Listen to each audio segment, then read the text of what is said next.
It is my privilege to claim your attention for a few minutes. The essence of a wedding is to bring together two families and their friends. And this means that the assembled company is a happy blend of some people whom the hosts know very well, in some cases for their whole lives, and other people whom the hosts meet with great pleasure for the first time on this occasion. Some of you, I must say, have crossed oceans and continents to be here, which is even more pleasing. You're very welcome, and this is the gospel truth. Today's celebration is the brainchild of the bride and groom. They have planned it meticulously for more than a year. Now, Ros is the best mother of the bride that this father of the bride could wish for.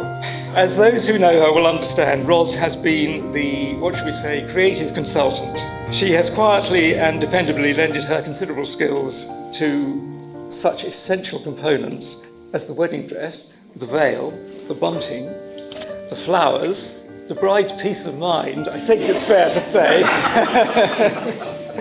So much more, all helping to ensure that no detail was left unfinessed or incomplete. Now, the characteristics that people often mention when describing Flo are her creativity, her charm, her can-do approach to life, and a determination to do things her own way. When Flo was aged little more than 3, the family had newly moved into what became our home for almost 25 years, 1 Nelson's Yard. And Ros and I were downstairs in the kitchen with baby G when we became aware, as parents do with small children, of an ominous silence in the rest of the house. "Where's Flo?" we asked each other. So I went to have a look, and I found her sitting on the floor in the main reception room with an expression of satisfied pride on her face. She was holding in one hand a bright red marker pen, which she'd used to create a large abstract mural on the newly decorated wallpaper. I struggled for a moment with a variety of conflicting reactions, but quickly realized that remonstration was futile, if not impossible. And anyway, who'd left the red marker pen out for her to find? Well, Ros and I are immensely proud of Flo's achievements, especially the way in which, in the recent past, she's risen to the many challenges of growing with a successful young company. Now, being good at one's job is a quality that we have also come to admire in Jordan. As some of you know, Jordan is an accomplished chef. He has an extensive library of recipe books, which he's constantly in the search for new ideas, and more than that, very willing to share them with dinner guests, us included, and long may that continue. And what Jordan and I share in our different ways is both of us being very fond of Flo, and that's a great thing to have in common. Good afternoon to you all. On behalf of Flo and George, it is indeed our very great pleasure to welcome you all here this afternoon to this wonderful venue, the Cachette, for a very, very special occasion.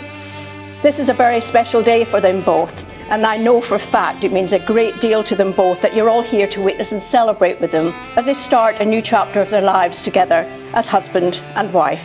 They have found in each other love and happiness, companionship, and now they wish to affirm their relationship in front of you all gathered here today. As you probably all know, Florence and Jordan first met in August 2017 when Flo joined the company that Jordan already worked for. 9 months after they left, Jordan took Flo out on their very first date. 4 years to today. They moved in together in July 2019 in Camden Town, Flo's birthplace, that she can't seem to move away from. Well, not yet, anyway. In April 2020, they bought their puppy, Elton. Now, Elton had a very important role to play today, but I think nerves and emotions maybe means that he won't be coming forward, but if he wants to, he's very welcome. On the 30th of May 2021, Jordan asked Flo to marry him, and of course, she said yes, which is why we're all gathered here today. Their wedding day, as we said before, is also that 4th anniversary. Finally, Jordan has made a very big decision to take Flo's last name, Hunter, because it means so much to Flo to continue the Hunter family name. And at this point, I'm going to throw that question open to each and every one of you before we go any further. If there is anyone here within this room who knows of a lawful impediment, a legal reason to their marriage, you must declare it for us now. stare.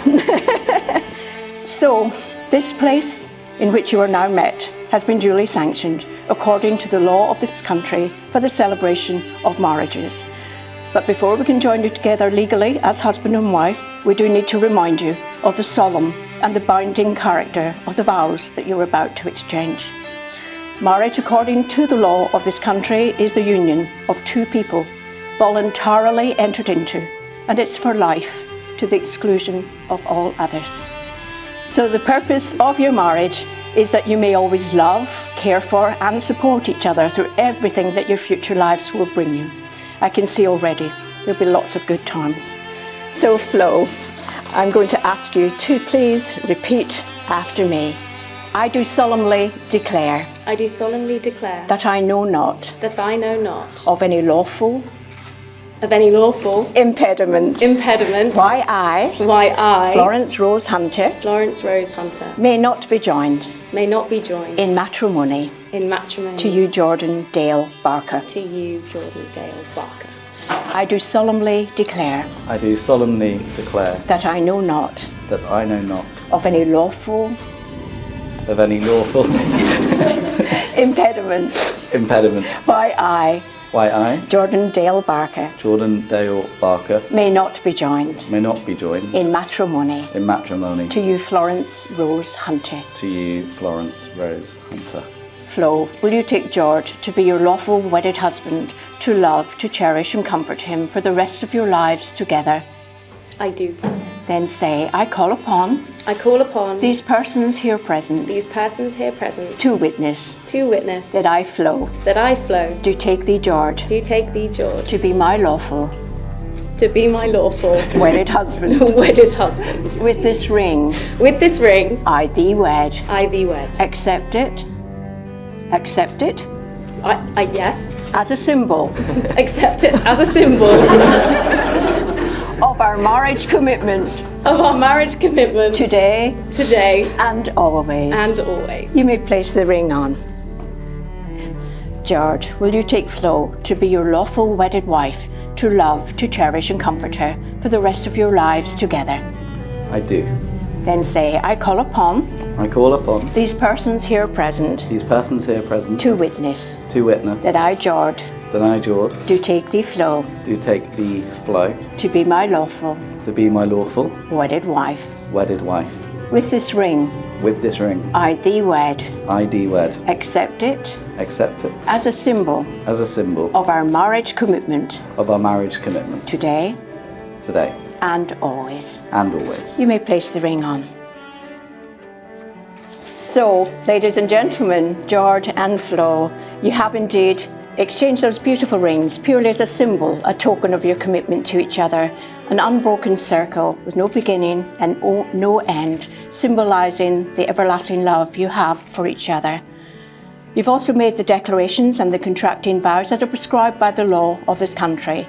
So on behalf of Andy and myself, we're absolutely delighted to say, Jordan and Florence, you are indeed legally husband and wife. You may kiss her.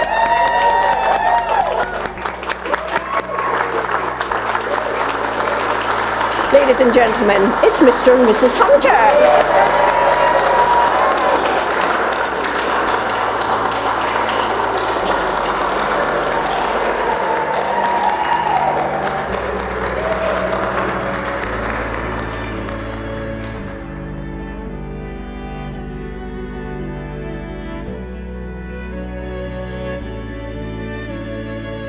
As you've seen, Jordan has chosen to express his commitment to Flo by taking her surname, and this makes us very pleased and proud.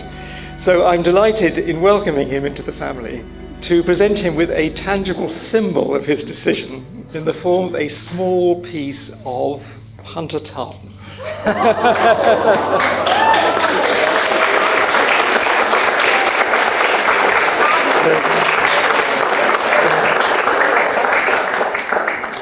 Now, I can see that my allotted time has expired. So let me briefly, before getting into trouble, repeat my words of welcome and thanks and invite you all to raise your glasses in a toast to the future health and happiness of the bride and groom.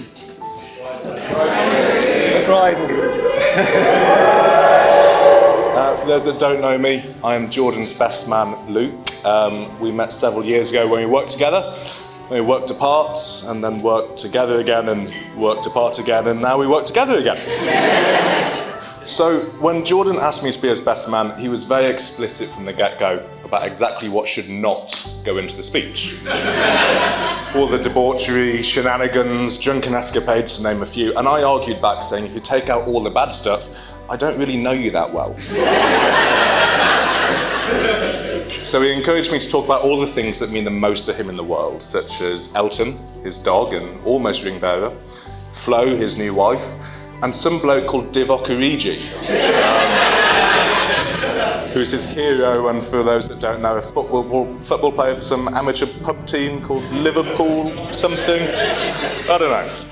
So, having only known Jordan for a few years now, I am sadly short on anecdotes from his childhood and formative years, but I do think it's fair to say that the years spent with Flo have probably been the most formative of his life to date. And I think I'd like to spend the rest of my speech talking about all the ways that Jordan has changed as a person. Firstly, his accent has changed at least 5 times. He's also learnt to accept that Flo knows best, unless of course she's telling him to go home after a night out, in which case there's still some room for growth.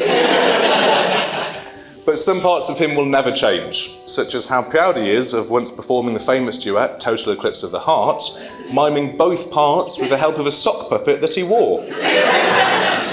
But his dedication and his love for Flo is also something that will never change. I remember when I first started to work with them both and how excited he was to tell me that he was dating her.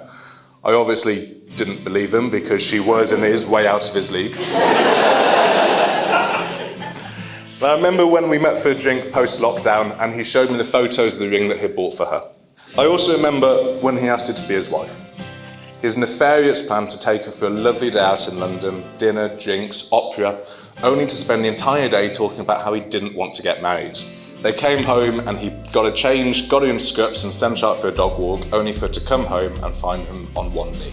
I remember the day very fondly, and it serves a good example of how Jordan's true self does shine through. He told me his plan, and I was waiting by the phone for news like any best friend and future best man would do. And then suddenly, it buzzed. It buzzed twice, 2 texts in the space of a minute, and I just knew deep down that he got the result that he wanted. The text read, 7:28, really glad City lost that one. And 7:29, also, she said yes. But that brings us to today, another chapter in the history of Jordan and Flo. Now, I'm obviously very thankful to have Jordan as a best friend, but I'm more thankful that he's brought Flo into my life also.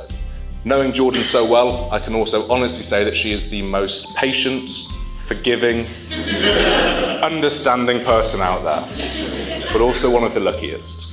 I'd like to say congratulations to Jordan and Florence. They're the most beautiful and well-paired couple you could ever possibly hope to meet.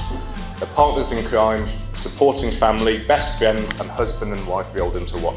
So please raise your glasses to the happy couple, Jordan and Florence.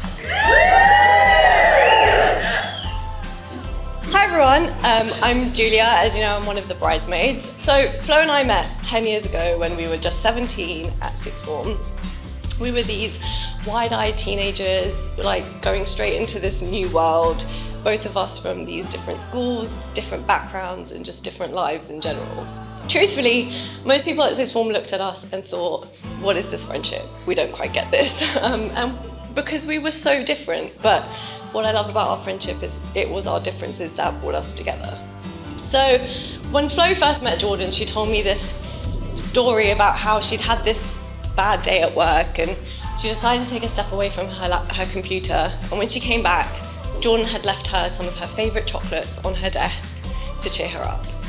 It was such a small gesture, but I knew it was a sure thing between them right there because Flo had met someone just as kind as her. Watching Jordan love Flo over the past 4 years has been so special.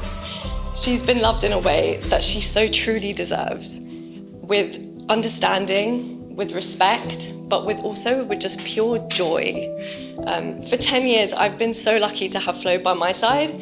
She's taught me so much about love and about empathy, and I'm going to be so honoured to stick around and watch Flo and Jordan's love story continue. I'm Rosie, for those of you that don't know. Flo and I met at university when we started in 2013. So it was in that same year that I really started to struggle with my mental health, and Flo stepped straight in and she got me all the help I needed, and I can genuinely say I wouldn't have finished my degree without her love and support. It's a pleasure for me that she's found Jordan, who so clearly gives her the same love and support that she's given to me and so many others in this room today. I'm willing to admit I wasn't the most supportive when Flo first told me of their relationship. I think the phrase "don't shit where you eat" might have come up once or twice, I'm not sure.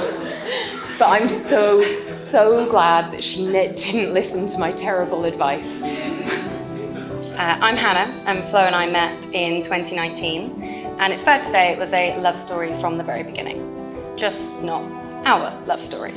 When Luke, my partner and today's best man, started working with Jordan, it was love at first sight, and the two were inseparable. So when Luke started talking about Jordan's girlfriend Flo and insisting on how much I would love her, I thought it was just a ploy to spend more time with the boy band. But, and this is the only time I will say this, Luke, you were right. Our friendship started in lockdown with Zoom drinks here and a virtual drinks there, but even through a tiny screen, the effect was powerful. And I realized really quickly that I had made a friend for life. When we eventually met in person, it took us both about 10 minutes to realize that we'd never actually met before, because we were straight into catching up, just as old friends would. If you've ever experienced her goofy sense of humor, her fierce loyalty, her stellar advice, her unrivaled drive, one of her "this could fix anything" hugs, or her almighty kindness, then you have experienced Florence Hunter. Jordan, you are the luckiest man in the world, because you now get to experience this every single day. Flo, it is an absolute privilege to be your friend, to know you, to love you, and to be here today sharing this magical moment with you. I can't wait to be by your side for the lifetime of magical moments that are ahead of you. So now, all that is left is to raise your glasses for a toast. A toast to the beautiful bride. To the gorgeous groom. To the Hunters! So thank you, first of all, to all of you for being here. We've had people coming in from America, from Malta, Deptford. So it's really great to see you all travel. Thank you.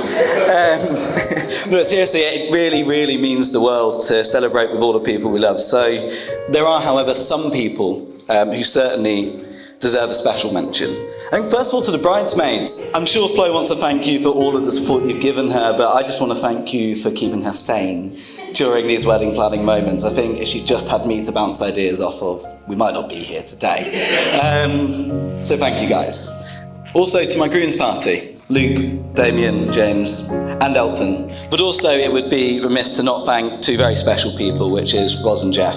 Without their generosity, without their support, without all of their guidance, today just physically wouldn't have been possible. So I'd like to thank them for a lot of different things. And first of all, for accepting me into the family. Obviously, I'm a hunter now, so fantastic. But most of all, I want to thank them for giving Flo and I the blueprint to a happy marriage. I know if we're half as happy as you guys are, we'll have had a great life. So thank you for giving us that opportunity. I suppose I should say a few words about my wife, shouldn't I, actually? Still remember the summer that we met. It was the summer of 2017. My earliest memory of Flo was her turning up to her first day, actually. She had a cast on her thumb, actually, so it was attention drawing. And where we were working, she was speaking with this guy in the kitchen, and he'd asked how she'd done it and stuff. And I guess he was mansplaining, I would say, why it bled so much. And Flo very, very patiently listened to his explanation before just sort of looking him dead in the eye and saying, "Oh, honey, I know. I have a degree in anatomy and physiology." So fantastic. I got an insight that day, really, into how feistily Flo can stick up for herself. But what I've come to learn is how feistily she also stands up for what is right, how feistily she cares for those around her, And I certainly couldn't wish really for anybody better in my corner.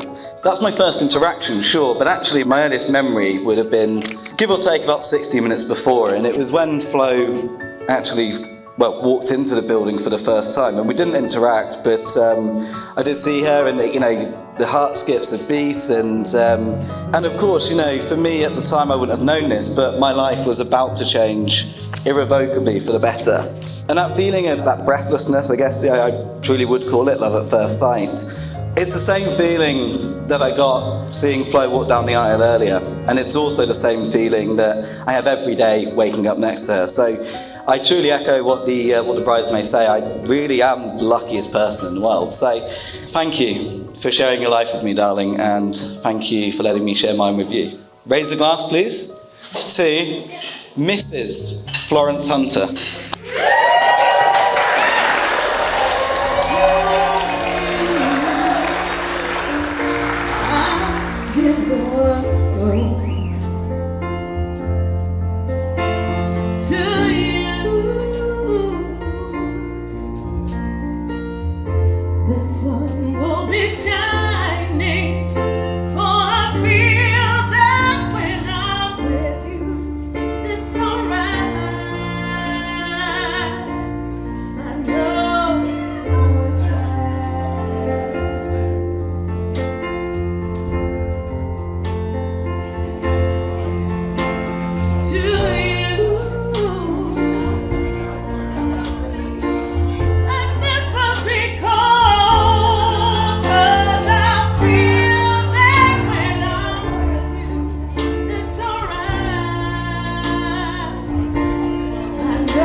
To join the bride and groom on the dance floor.